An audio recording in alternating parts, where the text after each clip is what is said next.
Top quality और consistent performance के लिए सिर्फ सिल्वर पंप नाम याद रखना। તો આ તરફ જામનગર મહાનગરપાલિકાના સિટી ઇજનેર સામે ગંભીર આક્ષેપો થયા છે। વિપક્ષ કોર્પોરેટર રચના નંદાણીયાએ ભ્રષ્ટાચારના આક્ષેપ કર્યા છે। 100 વીઘા જમીન ખરીદી હોવાનો વિપક્ષ કોર્પોરેટરે કર્યો છે દાવો। ડિમોલેશન દરમિયાન વિપક્ષ કોર્પોરેટરે ગંભીર આક્ષેપો કર્યા। કોર્પોરેશન અધિકારી સામે ભ્રષ્ટાચારના આક્ષેપથી અનેક તર્ક વિતર્ક સર્જાઈ રહ્યા છે।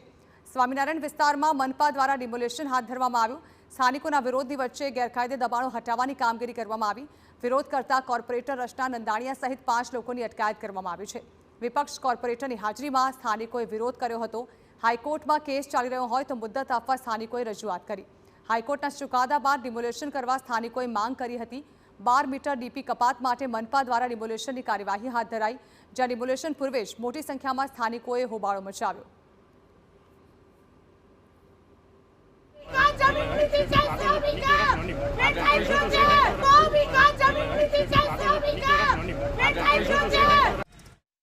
તો મહત્વનું છે કે ચોમાસામાં વરસાદી પાણી ના ભરાય તે માટે મનપા દ્વારા કાર્યવાહી કરવામાં આવી રહી છે।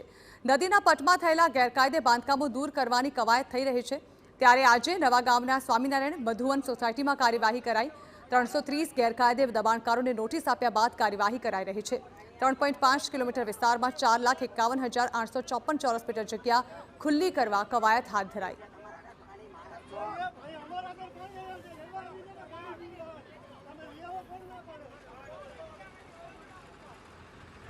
કોમર્શિયલ રેસિડેન્ટ વિસ્તાર જાજો છે, એમાં કોઈ પ્રોપર્ટી સંપૂર્ણતઃ ડિમોલિશન કરવાની થાય છે અને અમુક પ્રોપર્ટી જે 20% જેટલી છે તે અંશતઃ પાડવાની થાય છે।